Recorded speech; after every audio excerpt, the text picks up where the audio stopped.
Hi, and today we will be reading The Painted Door by Sinclair Ross, with a special shout out to Miss Codis's class.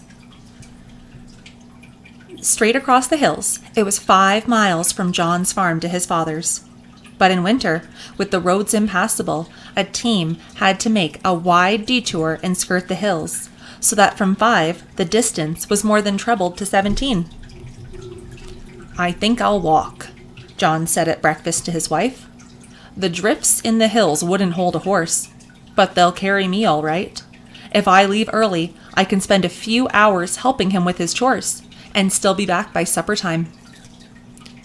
She went to the window, and, thawing a clear place in the frost with her breath, stood looking across the snow-swept farmyard to the huddle of stables and sheds. "There was a double wheel around the moon last night," she countered presently. "You said yourself we could expect a storm. It isn't right to leave me here alone. Surely I'm as important as your father." He glanced up uneasily, then, drinking off his coffee, tried to reassure her. "But there's nothing to be afraid of, even supposing it does start to storm. You won't need to go near the stable. Everything's fed and watered now to last till night. I'll be back at the latest by 7 or 8. She went on blowing against the frosted pane, carefully elongating the clear piece until it was oval-shaped and symmetrical. He watched her for a moment or two longer, then, more insistently repeated, "I say, you won't need to go near the stable. Everything's fed and watered. I'll see that there's plenty of wood in. That will be all right, won't it?" "Yes, of course, I heard you." It was a curiously cold voice now, as if the words were chilled by their contact with the frosted pane. "Plenty to eat, plenty of wood to keep me warm. What more could a woman ask for?" "But he's an old man, living there all alone. What is it, Anne? You're not like yourself this morning." She shook her head without turning. "Pay no attention to me. 7 years a farmer's wife. It's time I was used to staying alone." Slowly, the clear place on the glass enlarged. Oval, then round, then oval again. The sun was risen above the frost mists now, so keen and hard a glitter on the snow that instead of warmth its rays seemed shedding cold. One of the 2-year-old colts that had cantered away when John turned the horses out for water stood covered with rime at the stable door again, head down and body hunched, each breath a little plume of steam against the frosty air. She shivered, but did not turn. In the clear, bitter light, the long white miles of prairie landscape seemed a region alien to life. Even the distant farmsteads she could see served only to intensify a sense of isolation. Scattered across the face of so vast and bleak a wilderness, it was difficult to conceive them as a testimony of human hardihood and endurance. Rather, they seemed futile, lost, to cower before the implacability of snow-swept earth and clear, pale, sun-chilled sky. And when, at last, she turned from the window, there was a brooding stillness in her face, as if she had recognized this mastery of snow and cold. It troubled John. "If you're really afraid," he yielded, "I won't go today. Lately, it's been so cold, that's all. I just wanted to make sure he's all right in case we do have a storm." "I know, I'm not really afraid." She was putting in a fire now, and he could no longer see her face. "Pay no attention. It's 10 miles there and back, so you'd better get started." "You ought to know by now I wouldn't stay away." He tried to brighten her. "No matter how it stormed. Before we were married, remember? Twice a week I never missed, and we had some bad blizzards that winter too." He was a slow, unambitious man, content with his farm and cattle, naively proud of Anne. He had been bewildered by it once. her caring for a dull-witted fellow like him. Then assured, at least, of her affection, he had relaxed against it gratefully, unsuspecting it might ever be less consistent than his own. Even now, listening to the restless brooding in her voice, he felt only a quick, unformulated kind of pride that after 7 years his absence for a day should still concern her, while she, his trust and earnestness, controlling her again. I know, it's just that sometimes when you're away, I get lonely. There's a long, cold tramp in front of you. You'll let me fix a scarf around your face. He nodded. And on my way, I'll drop in at Stephen's place. Maybe he'll come over tonight for a game of cards. You haven't seen anybody but me for the last 2 weeks. She glanced up sharply, then busied herself clearing the table. It will mean another 2 miles if you do. You're going to be cold and tired enough as it is. When you're gone, I think I'll paint the kitchen woodwork. White this time. You remember how we got the paint last fall? It's going to make the room a lot lighter. I'll be too busy to find the day long. I will, though, he insisted. And if a storm gets up, you'll feel safer, knowing that he's coming. That's what you need, maybe. Someone to talk to besides me. She stood at the stove motionless a moment, then turned to him uneasily. Will you shave then, John? Now, before you go?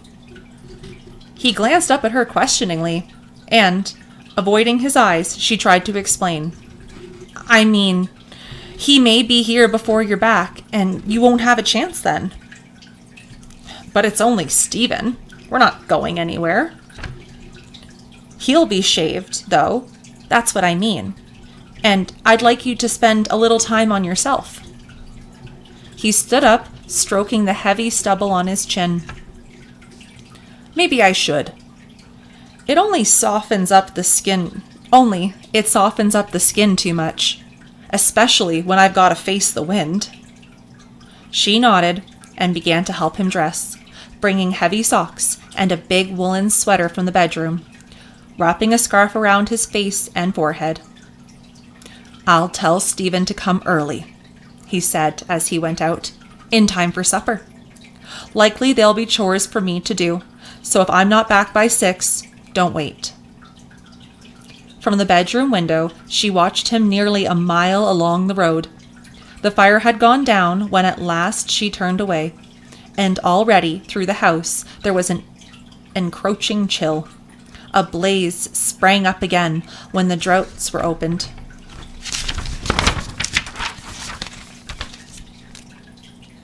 But as she went on clearing the table, her movements were furtive and constrained. It was the silence weighing upon her, the frozen silence of the bitter fields and sun-chilled sky, lurking outside as if alive, relentlessly in wait, mile deep between her now and John.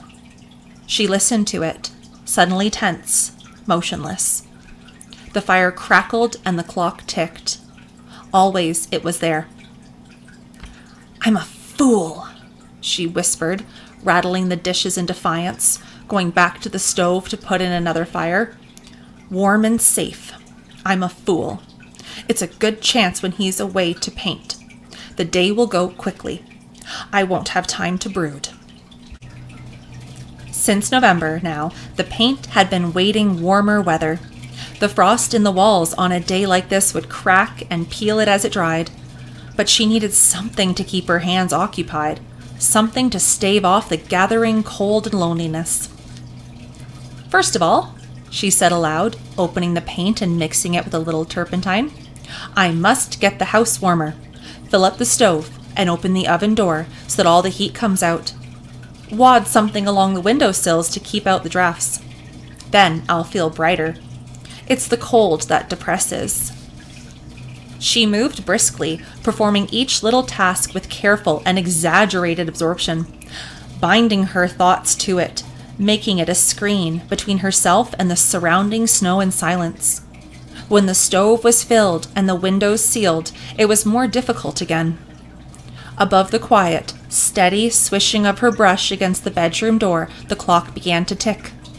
Suddenly, her movements became precise, deliberate, her posture self-conscious, as if someone had entered the room and were watching her. It was the silence again, aggressive, hovering. The fire spit and crackled at it. Still, it was there. "I'm a fool," she repeated. "All farmers' wives have to stay alone. I mustn't give in this way. I mustn't brood. A few hours now, and they'll be here." The sound of her voice reassured her. She went on. "I'll get them a good supper. And for coffee after cards, bake some of the little cakes with raisins that he likes. Just 3 of us. So I'll watch and let John play. It's better with 4, but at least we can talk. That's all I need. Someone to talk to. John never talks. He's stronger. Doesn't need to. But he likes Stephen, no matter what the neighbors say. Maybe you'll have him come again, and some other young people too. It's what we need, both of us, to help keep young ourselves. And then before we know it, we'll be into March. It's still cold in March sometimes, but you never mind the same. At least you're beginning to think about spring." She began to think about it now. Thoughts that outstripped her words, that left her alone again with herself and the ever-lurking silence. Eager and hopeful first, then clenched, rebellious, lonely. Windows open, sun and thawing earth again, the urge of growing, living things. Then the days that began in the morning at 4:30 and lasted till 10 at night. The meals at which John gulped his food and scarcely spoke a word. The brute-tired, stupid eyes he turned on her if she ever mentioned town or visiting. For spring was drudgery again. John never hired a man to help him. He wanted a mortgage-free farm, then a new house and pretty clothes for her. Sometimes, because with the best of crops it was going to take so long to pay off anyway, she wondered whether they mightn't better let the mortgage wait a little, before they were worn out, before their best years were gone. It was something of life she wanted, not just a house and furniture, something of John, not pretty clothes when she would be too old to wear them. But John, of course, couldn't understand. To him, it only seemed right that she should have the clothes. Only right that he, fit for nothing else, should slave away 15 hours a day to give them to her. There was in his devotion a baffling, insurmountable humility that made him feel the need of sacrifice. And when his muscles ached, when his feet dragged stolidly with weariness, then it seemed that in some measure at least he was making amends for his big hulking body and simple mind. Year after year their lives went on in the same little groove. He drove his horses in the field. She milked the cows and hoed potatoes. By dint of his drudgery he saved a few months' wages, adding a few dollars more each fall to his payments on the mortgage. But the only real difference that it all made was to deprive her of his companionship, to make him a little duller, older, uglier than he might have otherwise have been. He never saw their lives objectively. To him, it was not what he actually accomplished by means of the sacrifice that mattered, but the sacrifice itself, the gesture, something done for her sake. And she, understanding, kept her silence. In such a gesture, however futile, there was a graciousness not to be shattered lightly. "John," she would begin sometimes, "you're doing too much. Get a man to help you, just for a month." But smiling down at her, he would answer simply, "I don't mind. Look at the hands on me. They're made for work." While in his voice there would be a stalwart ring to tell her that by her thoughtfulness she had made him only the more resolved to serve her, to prove his devotion and fidelity. They were useless, such thoughts. She knew. It was his very devotion that made them useless, that forbade her to rebel. Yet over and over, sometimes hunched still before their bleakness, sometimes her brush making swift, sharp strokes to pace the chafe and rancour that they brought, she persisted in them. This now, the winter, was their slack season. She could sleep sometimes till 8, and John till 7. They could linger over their meals a little, read, play cards, go visiting the neighbors. It was the time to relax, to indulge and enjoy themselves. But instead, fretful and impatient, they kept on waiting for the spring. They were compelled now, not by labor, but by the spirit of labor. A spirit that pervaded their lives and brought with idleness a sense of guilt. Sometimes they did sleep late. Sometimes they did play cards, but always uneasily, always reproached by the thought of more important things that might be done. When John got up at 5 to attend to the fire, he wanted to stay up and go out to the stable. When he sat down to a meal, he hurried his food and pushed his chair away again, from habit, from sheer work instinct, even though it was only to put more wood in the stove, or go down to the cellar to cut up beets and turnips for the cows. And anyway, sometimes, she asked herself, why sit trying to talk with a man who never talked? Why talk when there was nothing to talk about but crops and cattle, the weather and the neighbors? The neighbors, too. Why go visiting them when it was still the same? Crops and cattle, the weather, and the other neighbors. Why go to the dances in the schoolhouse to sit among the older women, one of them now, married 7 years, or to waltz with the work-bent, tired old farmers to a squeaky fiddle tune? Once she had danced with Stephen 6 or 7 times in the evening, and they had talked about it for as many months. It was easier to stay at home. John never danced or enjoyed himself. He was always uncomfortable in his good suit and shoes. He didn't like shaving in the cold weather, oftener than once or twice a week. It was easier to stay at home, to stand in the window staring out across the bitter fields, to count the days and look forward to another spring. But now, alone with herself in the winter silence, she saw the spring for what it really was. This spring, next spring, all the spring and summers still to come.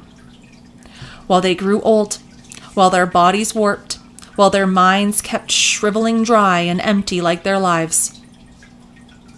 I mustn't, she said aloud again. I married him, and he's a good man. I mustn't keep on this way. It will be noon before long, and then time to think about the supper. Maybe he'll come early, and as soon as John is finished at the stable, we can all play cards. It was getting cold again, and she left her painting to put in more wood.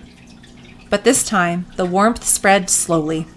She pushed up a mat to the outside door and went back to the window to pat down the woolen shirt that was wadded along the sill. Then she paced a few times around the room, then poked at the fire and rattled the stove lids, then paced again. The fire crackled, the clock ticked. The silence now seemed more intense than ever, seemed to have reached a pitch where it faintly moaned. She began to pace on tiptoe, listening, her shoulders drawn together, not realizing for a while that it was the wind she heard, thin-strained and whimpering through the eaves. Then she wheeled to the window, and with a quick, short breath thawed the frost to see again. The glitter was gone. Across the drifts sped swift and snake-like little tongues of snow. She could not follow them, where they sprang from, or where they disappeared. It was as if all across the yard the snow were shivering awake, roused by the warnings of the wind to hold itself in readiness for the impending storm.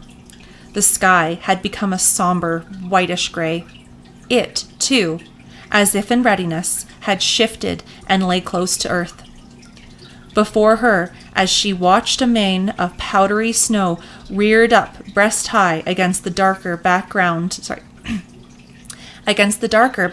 of the stable, tossed for a moment angrily, and then subsided again, as if whipped down to obedience and restraint. But another followed, more reckless and impatient than the first. Another reeled and dashed itself against the window, where she watched.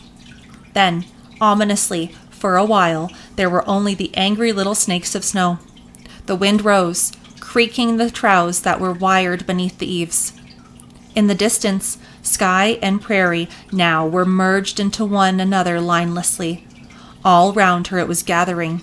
Already in its press and whimpering there strummed a boding of eventual fury. Again she saw a mane of snow spring up, so dense and high this time that all the sheds and stables were obscured. Then others followed, whirling fiercely out of hand, and, when at last they cleared, the stables seemed in dimmer outline than before. It was the snow beginning, long lancet shifts of it, straight from the north, borne almost level by the straining wind. "He'll be there soon," she whispered, "and, coming home, it will be in his back. He'll leave again right away. He saw the double wheel. He knows the kind of storm there'll be." She went back to her painting. For a while it was easier. All her thoughts half-anxious ones of John in the blizzard, struggling his way across the hills. But, petulantly again, she soon began. "I knew we were going to have a storm. I told him so. But it doesn't matter what I say. Big, stubborn fool. He goes his own way anyway. It doesn't matter what becomes of me. In a storm like this, he'll never get home. He won't even try. And while he sits keeping his father company, I can look after his stable for him, go plowing through snowdrifts up to my knees, nearly frozen." Not that she meant or believed her words. It was just an effort to convince herself that she did have a grievance, to justify her rebellious thoughts, to prove John responsible for her unhappiness. She was young still, eager for excitement and distractions, and John's steadfastness rebuked her vanity, made her complaints seem weak and trivial. She went on, fretfully. "If he'd listen to me sometimes, and not be so stubborn, we wouldn't still be living in a house like this. 7 years in 2 rooms. 7 years and never a new stick of furniture. There, as if another coat of paint could make it different anyway."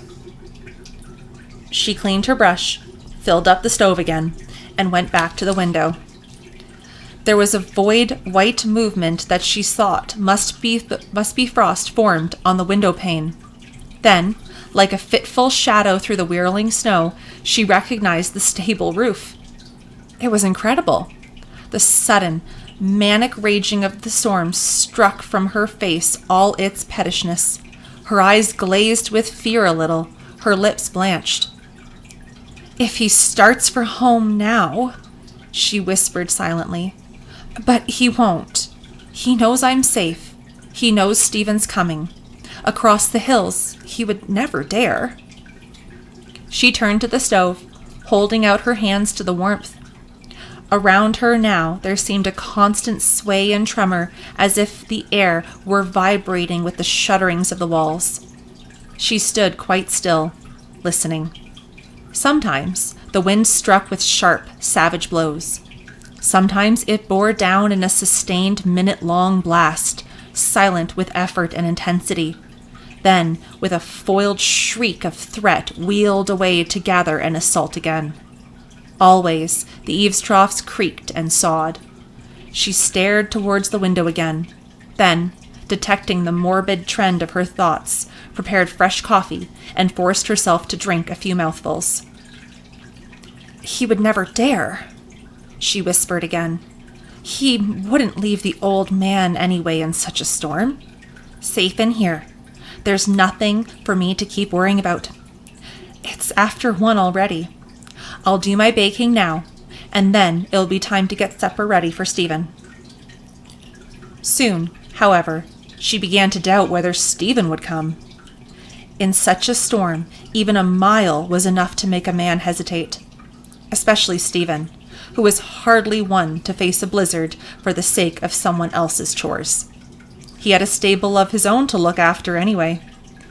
It would be only natural for him to think that when the storm blew up, John had turned again for home. Another man would have put his wife first. Leave again right away. He saw the double wheel.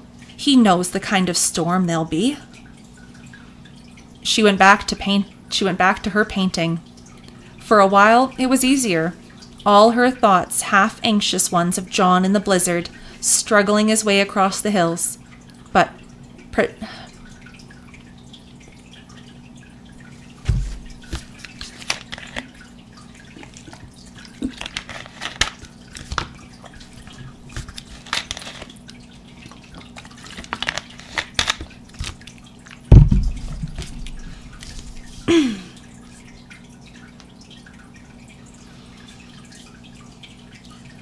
struggling his way across the hills, but petulantly again she soon began. I knew we were going to have a storm. I told him so. But it doesn't matter what I say. Big stubborn fool. He goes his own way anyway. It doesn't matter what becomes of me.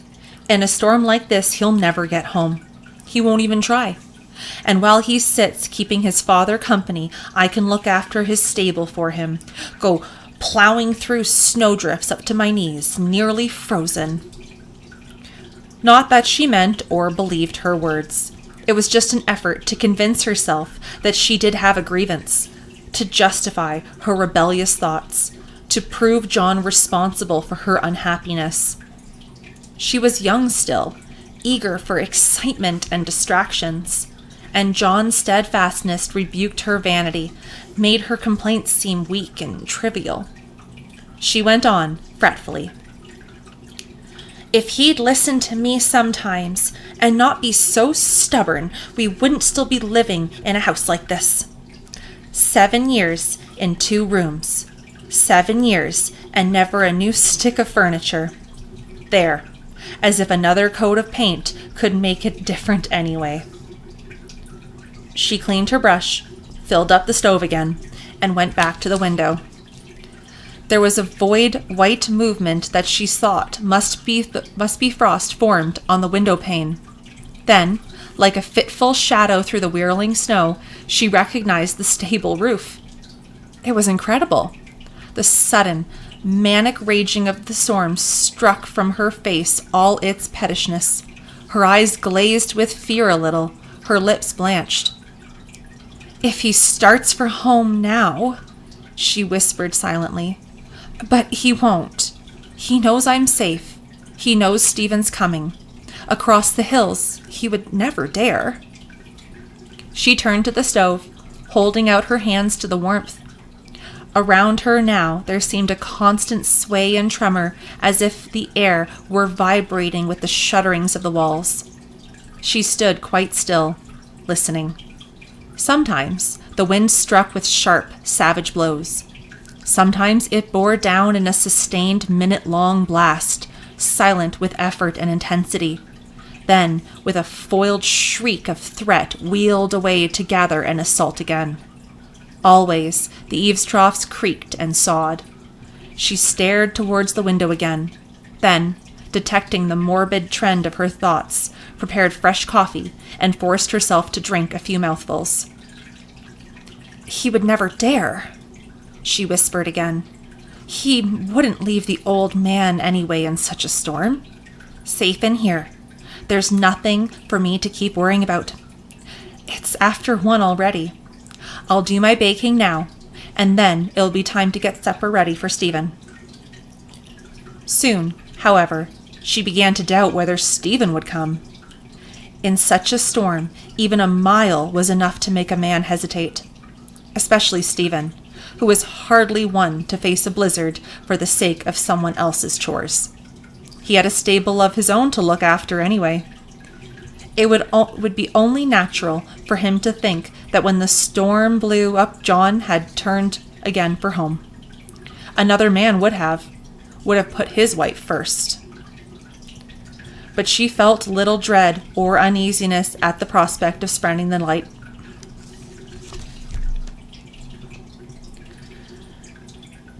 But she felt little...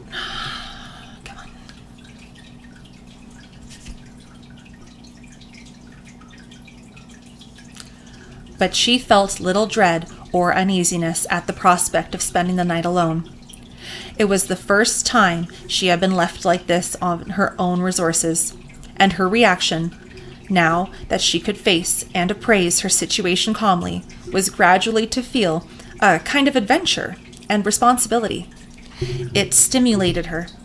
Before nightfall, she must go to the stable and feed everything, wrap up in some of John's clothes, take a ball of string in her hand, one end tied to the door.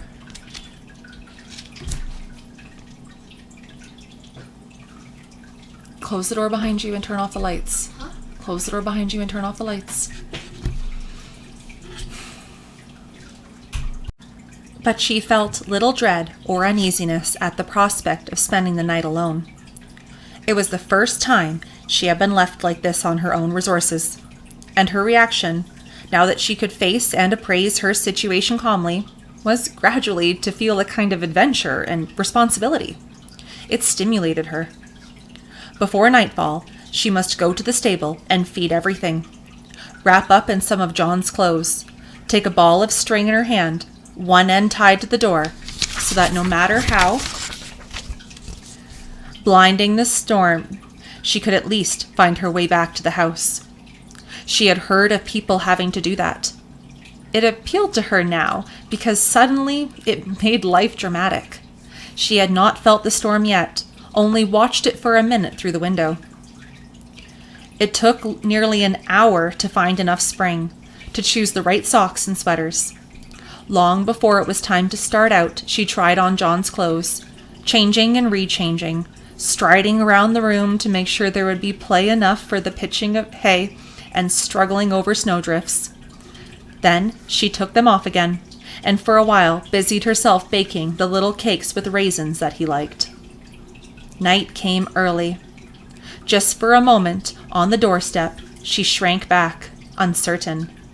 The slow dimming of the light clutched her with an illogical sense of abandonment.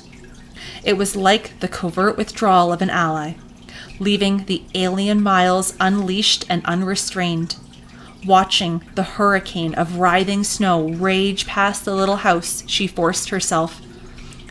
They'll never stand the night unless I get them fed. It's nearly dark already, and I've worked to last an hour. Timidly, unwinding a little of the string, she crept out from the shelter of the doorway. A gust of wind spun her forward a few yards, then plunged her headlong against a drift that in the dense white whirl lay invisible across her path. For nearly a minute she huddled still, breathless and dazed. The snow was in her mouth and nostrils, inside her scarf and up her sleeves. As she tried to straighten, a smothering scud flung itself against her face, cutting off her breath a second time. The wind struck from all sides, blustering and furious. It was as if the storm had discovered her, as if all its forces were concentrated upon her extinction. Seized with panic suddenly, she threshed out a moment with her arms, then stumbled back and sprawled her length across the drift. But this time she regained her feet quickly, roused by the whip and the batter of the storm to retaliative anger. For a moment, her impulse was to face the wind and strike back blow for blow. Then, as suddenly as it had come, her frantic strength gave way to limpness and exhaustion. Suddenly, a comprehension so clear and terrifying that it struck all thoughts of the stable from her mind. She realized, in such a storm, her puniness. And the realization gave her new strength, stilled, this time, to a desperate persistence. Just for a moment, the wind held her, numb and swaying in its vise. Then, slowly, buckled far forward, she groped her way again towards the house. Inside, leaning against the door, she stood tense and still a while. It was almost dark now. The top of the stove glowed a deep, dull red. Heedless of the storm, self-absorbed and self-satisfied, the clock ticked on like a glib little idiot. "He shouldn't have gone," she whispered silently. "He saw the double wheel. He knew. He shouldn't have left me here alone." For so fierce now, so insane and dominant did the blizzard seem, that she could not credit the safety of the house. The warmth and lull around her was not real yet, not to be relied upon. She was still at the mercy of the storm. Only her body pressed hard like this against the door was staving it off. She didn't dare move. She didn't dare ease the ache and strain. "He shouldn't have gone," she repeated, thinking of the stable again, reproached by her helplessness. "They'll freeze in their stalls. I can't reach them. He'll say it's all my fault. He won't believe I tried." Then Stephen came. Quickly, startled to quietness and control, she let him in and lit the lamp. He stared at her a moment, then flinging off his cap, crossed to where she stood by the table and seized her arms. "You're so white. What's wrong? Look at me." It was like him in such little situations to be masterful. "You should have known better. For a while, I thought I wasn't going to make it here myself." "I was afraid you wouldn't come. John left early, and there was the stable." But the storm had unnerved her, and suddenly, at the assurgence of his touch and voice, the fear that had been gripping her gave way to hysteria of relief. Scarcely aware of herself, she seized his arm and sobbed against it. He remained still a moment, unyielding, then slipped his other arm around her shoulder. It was comforting, and she relaxed against it, hushed by a sudden sense of lull and safety. Her shoulders trembled with the easing of the strain, then fell limp and still. "You're shivering." He drew her gently towards the stove. "It's all right. Nothing to be afraid of. I'm going to see to the stable." It was a quiet, sympathetic voice, yet with an undertone of insolence, kind of mockery even, that made her draw away quickly and busy herself putting in a fire. With his lips drawn in a little smile, he watched her till she looked at him again. The smile, too, was insolent, but at the same time companionable. Stephen's smile, and therefore difficult to reprove. It lit up his lean, still boyish face with a peculiar kind of arrogance, features and smile that were different from John's, from other men's, willful and derisive, yet naively so, as if it were less the difference itself he was conscious of than the long-accustomed privilege that thereby fell his due. He was erect, tall, square-shouldered. His hair was dark and trim, his lips curved soft and full, while John, she made the comparison swiftly, was thick-set, heavy-jowled, and stooped. He always stood before her helpless, a kind of humility and wonderment in his attitude. And Stephen now smiled on her appraisingly with the worldly wise assurance of one for whom a woman holds neither mystery nor illusion. "It was good of you to come, Stephen," she responded, the words running into a sudden empty laugh. "Such a storm to face. I suppose I should feel flattered." For his presumption, his misunderstanding of what had been only a momentary weakness, instead of angering, quickened her, roused her from latency, and longed to use all the instincts and resources of her femininity. She felt eager, challenged. Something was at hand that hitherto had always eluded her, even in the early days with John, something vital, beckoning, meaningful. She didn't understand, but she knew. The texture of the moment was satisfyingly dreamlike, and incredibly perceived as such, yet acquiescent in. She was John's wife. She knew. But also she knew that Stephen, standing here, was different from John. There was no thought or motive, no understanding of herself as the knowledge persisted. Wary and poised round a sudden little core of blind excitement, she evaded him. "But it's nearly dark. Hadn't you better hurry if you're going to do the chores?" "Don't trouble. I can get them off myself." An hour later, when he returned from the stable, she was in another dress, hair rearranged, a little flush of color in her face.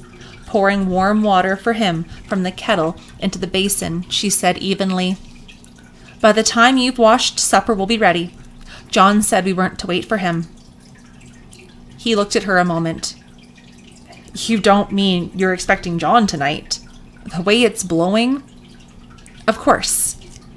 As she spoke, she could feel the color deepening in her face. "We're going to play cards. He was the one that suggested it." He went on washing, and then, as they took their places at the table, resumed. "So John's coming. When are you expecting him?" "He said it might be 7 o'clock, or a little later."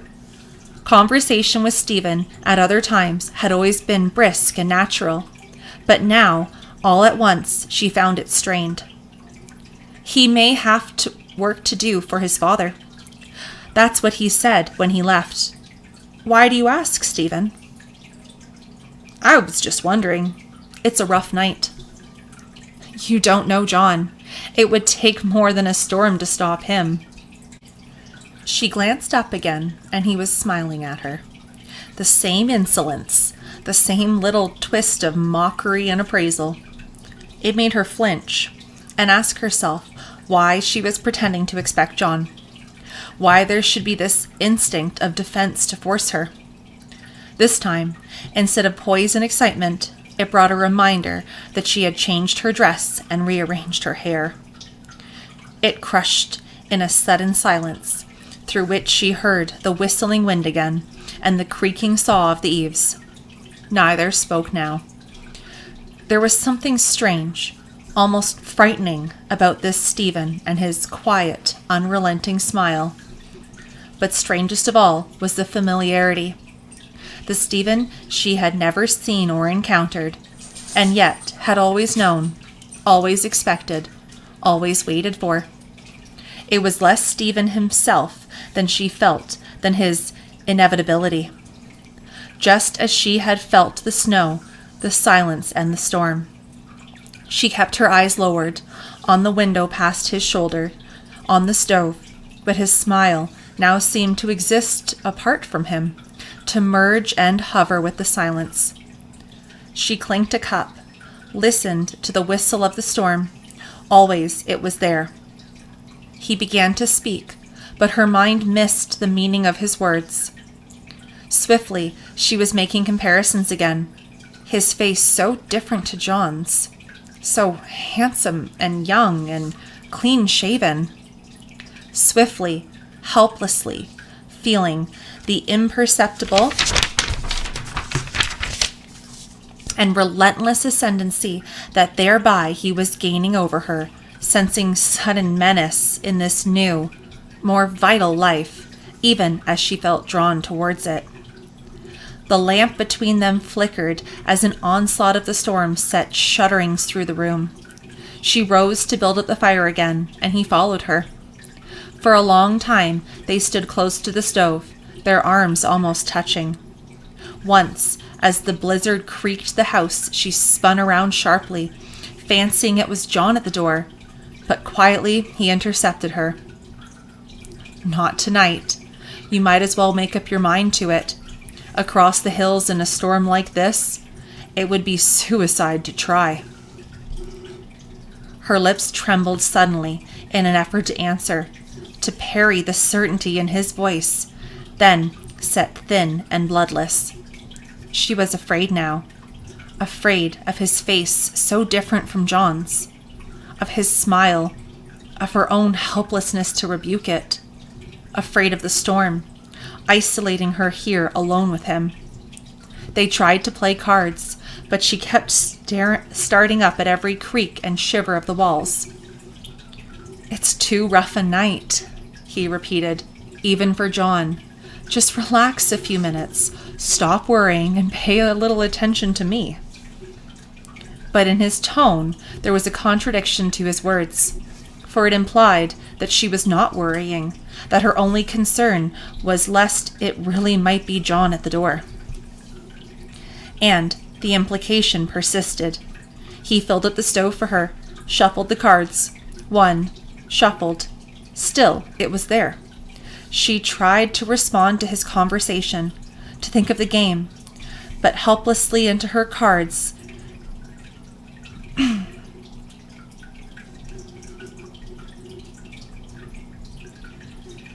And the implication persisted. He filled up the stove for her, shuffled the cards. One, shuffled. Still, it was there. She tried to respond to his conversation, to think of the game, but helplessly into her cards instead she began to ask, was he right? Was that why he smiled? Why he seemed to wait, expectant and assured? The clock ticked, the fire crackled. Always it was there. Furtively, for a moment, she watched him as he deliberated over his hand. John, even in the days before they were married, had never looked like that. Only this morning had she asked him to shave, because Stephen was coming, because she had been afraid to see them side by side, because deep within herself she had known even then the same knowledge, furtive and forbidden, that was flaunted now in Stephen's smile. "You look cold," he said at last, dropping his cards and rising from the table. "We're not playing anyway. Come over to the stove for a few minutes and get warm. But first, I think we'll hang blankets over the door. When there's a blizzard like this, we always do." It seemed that in sane, commonplace activity there might be a release, a moment or two in which to recover herself. "John has nails to put them on. They keep out a little of the draft." He stood on a chair for her and hung the blankets that she carried from the bedroom. Then, for a moment, they stood silent, watching the blankets sway and tremble before the blade of wind that spurted around the jamb. "I forgot," she said at last, "that I painted the bedroom door. At the top there, see? I've smeared the blankets." He glanced at her curiously and went back to the stove. She followed him, trying to imagine the hills in such a storm, wondering whether John would come. A man couldn't live. He glanced at her curiously and went back to the stove. She followed him, trying to imagine the hills in such a storm, wondering whether John would come. A man couldn't live in it. Suddenly he answered her thoughts, lowering the oven door and drawing up their chairs, one on each side of it. "He knows you're safe. It isn't likely that he'd leave his father anyway." "The wind will be in his back," she persisted. "The winter before we were married, all the blizzards that we had that year, and he never missed." "Blizzards like this one?" "Up in the hills, he wouldn't be able to keep his direction for 100 yards. Listen to it a minute and ask yourself." His voice seemed softer, kindlier now. She met his smile a moment, an assured little twist of appraisal, then for a long time sat silent, tense, careful again to avoid his eyes. Everything now seemed to depend on this. It was the same as a few hours ago when she braced the door against the storm. He was watching her, smiling. She dared not move, unclench her hands, or raise her eyes. The flames crackled, the clock ticked. The storm wrenched the walls as if to make them buckle in. So rigid and desperate were all her muscles set, withstanding, that the room around her seemed to swim and reel. So rigid and strained that for relief at last, despite herself, she raised her head and met his eyes again. Intending that it should only be for an instant, just to breathe again, to ease the tension that had grown unbearable. But in his smile now, instead of the insolent appraisal that she feared, there seemed a kind of warmth and sympathy, an understanding that quickened and encouraged her, that made her wonder why, but a moment ago, she had been afraid. It was as if the storm had lulled, as if she suddenly found calm and shelter. Or, perhaps, the thought seized her. Perhaps, instead of his smile, it was she who had changed. She who, in the long wind-creaked silence, had emerged from the increment of codes and loyalties to her real, unfettered self.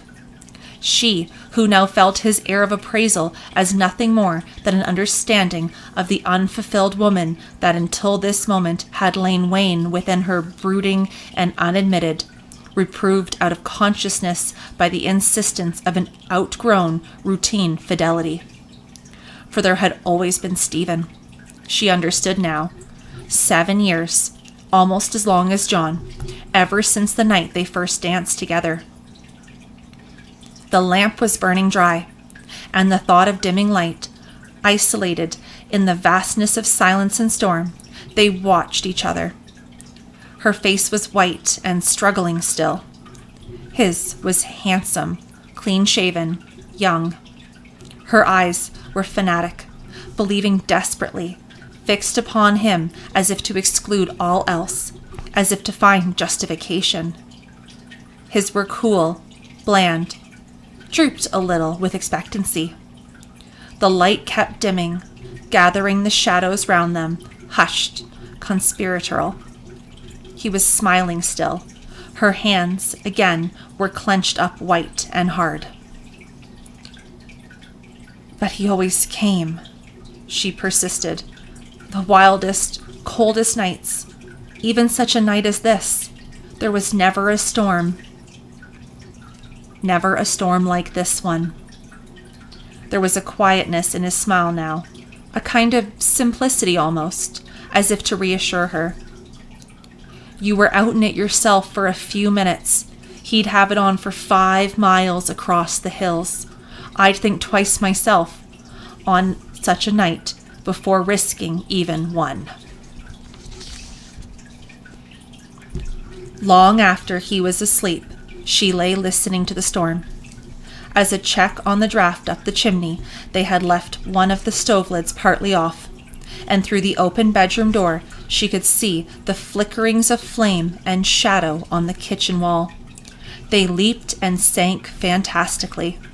The longer she watched, the more alive they seemed to be. There was one great shadow that struggled towards her threateningly, massive and black and engulfing all the room. Again and again it advanced, about to spring, but each time a little whip of light subdued it to its place among the others on the wall. Yet, though it never reached her, still she cowered, feeling that gathered there was all the frozen wilderness, its heart of terror and invincibility. Then she dozed a while, and the shadow was John. Interminably he advanced. The whips of light still flickered and coiled, but now suddenly they were the swift little snakes that this afternoon she had watched twist and shiver across the snow. And they too were advancing. They writhed and vanished and came again. She lay still, paralyzed. He was over her now, so close that she could have touched him. Already it seemed that a deadly, tightening hand was on her throat. She tried to scream, but her lips were locked. Stephen, beside her, slept on heedlessly. Until suddenly, as she lay, staring up at him, a gleam of light revealed his face. And in it was not a trace of threat or anger, only calm and stone-like helplessness. And stone-like hopelessness. That was like John. He began to withdraw, and, frantically, she tried to call him back. "It isn't true. Not really true. Listen, John." But the words clung frozen to her lips. Already there was only the shriek of wind again, the sawing eaves, the leap and twist of shadows on the wall. She sat up, startled now and awake. And so real he had seemed there, standing close to her. So vivid the sudden age and sorrow in his face, that at first she could not make herself understand that she had only been dreaming. Against the conviction of his presence in the room, it was necessary to insist over and over that he must still be with his father on the other side of the hills. Watching the shadows, she had fallen asleep. It was only her mind, her imagination, distorted to a nightmare by the illogical and unadmitted dread of his return. But he wouldn't come. Stephen was right. In such a storm, he would never try. They were safe, alone. No one would ever know. It was only fear, morbid and irrational, only sense of guilt that even her newfound and challenged womanhood could not entirely quell. She knew now. She had not let herself understand or acknowledge it as guilt before, but gradually, through the wind-torn silence of the night, his face compelled her. The face that had watched her from the darkness with its stone-like sorrow, the face that was really John more than his features of mere flesh and bone could ever be. She wept silently.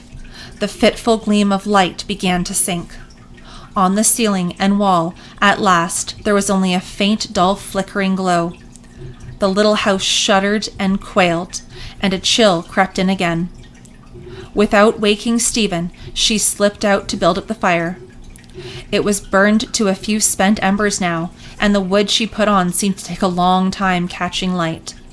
The wind swirled through the blankets they had hung around the door, and then, hollow and moaning, roared up the chimney again, as if against its will drawn back to serve still longer with the onrush of the storm. For a long time she crouched over the stove, listening. Earlier in the evening, with a lamp lit and the fire crackling, the house had seemed a stand against the wilderness, a refuge of feeble walls wherein persisted the elements of human meaning and survival. Now, in the cold, creaking darkness, it was strangely extinct, looted by the storm and abandoned again.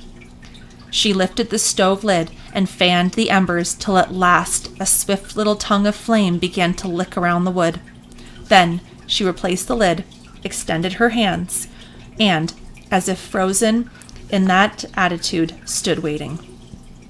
It was not long now. After a few minutes, she closed the drafts, and, as the flames whirled back upon each other, beating against the top of the stove and sending out flickers of light again, a warmth surged up to relax her stiffened limbs. But shivering and numb, it had been easier. The bodily well-being that the warmth induced gave play again to an ever more insistent mental suffering. She remembered the shadow that was John. She saw him bent towards her, then retreating, his features pale and overcast with unaccusing grief. She relived their 7 years together and, in retrospect, found them to be years of worth and dignity. Until, crushed by it all, at last, seized by a sudden need to suffer and atone, she crossed to where the draught was bitter, and for a long time stood unflinching on the icy floor. The storm was close here. Even through the blankets, she could feel a sift of snow against her face.